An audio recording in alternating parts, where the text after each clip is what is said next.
G'day guys, welcome to another video. Something different today. I want to talk about some new tools that I just picked up. I do have an unhealthy obsession with buying tools that started quite a few years ago when I picked up a set of King Chrome, my King Chrome tool chests. And I've been trying to fill that up like a madman ever since I got them. If the missus buys Tupperware, I can buy tools. It's a healthy dynamic. So all the tools I got here, I just picked up from the local Sunday market. There's a fella there who's just got thousands of tools, and I just picked up whatever I could carry. So I finally got a set of dies, and because my M6 tap broke, I picked up a set of these. These are a drill bit that has the tap in the middle of the thread. So instead of drilling your hole and then running a tap through it, you can just run that guy and do both at the same time. And I've got a job coming up where I'll be using this for the first time, so I'm keen to give that a go. Over here we've got a set of drive adapters. Now the reason I bought these drive adapters is because my torque wrench, I've got two torque wrenches, one's a 3/8, one's a 1/4 inch, and some of the problems I've run into is my 3/8 torque wrench has a minimum spec of 20 Newton meters, but some bolts on the Barra, you know, they're a 10 mil and they need like 12 Newton meters. So I have to use my 1/4 inch drive torque wrench, but all my deep sockets are the 3/8. So what this allows me to do is put a 3/8 deep socket on my 1/4 inch torque wrench, and that gets around that problem. You can even adapt like a 1/2 inch to a 3/4 inch drive, and these things are soldered. Like there's heaps of weight in that. Over here we've got a set of T-spanners. So essentially it's just a socket with a really long extension. And the reason I picked these up is because I'm starting to get over using, you know, 4 or 5 extensions to get the ratchet away from obstacles, because it ends up with a lot more slack in the end of the ratchet. So being able to keep that as a solid piece will get around that problem. We've got a set of Torx bits. So these are a socketed Torx bit that I can put on a ratchet. Also have a punch and chisel set, which I'm stoked to finally have. Two things here I'm absolutely fascinated with and I'm glad I picked them up. These are ratchets with a telescopic head.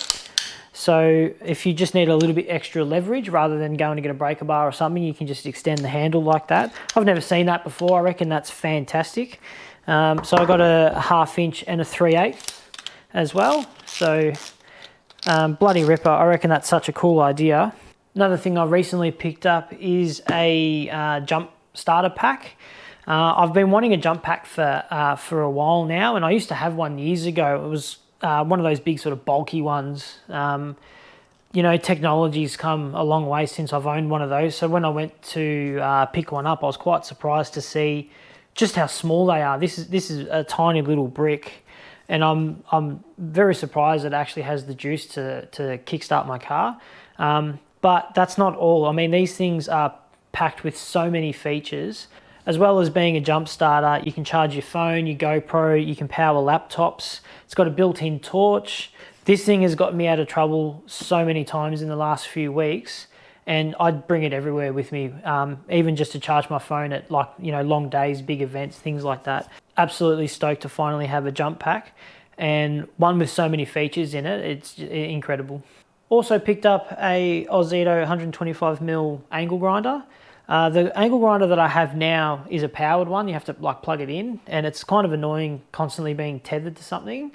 Also, I'm always changing the discs between flat discs and grinding wheels and stuff. So being able to have 2 different discs just makes fabricating so much faster.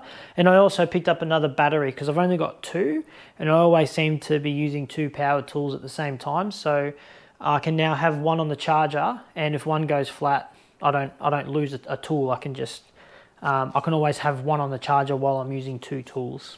And lastly here, I picked up a new Barco socket set. I do have a 3/8 Barco set. However, I have wanted to upgrade to a much larger Barco set.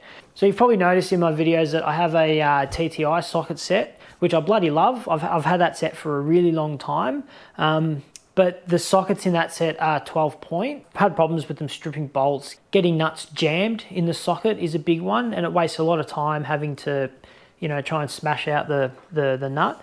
So this set does have 6 point sockets. The other thing too is when I go to the wreckers or I go to the drags, I spend quite a while packing a tool bag.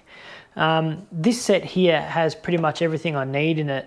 There's Allen keys, we've got some spanners, as well as, you know, screwdriver attachments, 1/2 inch and 1/4 inch drive.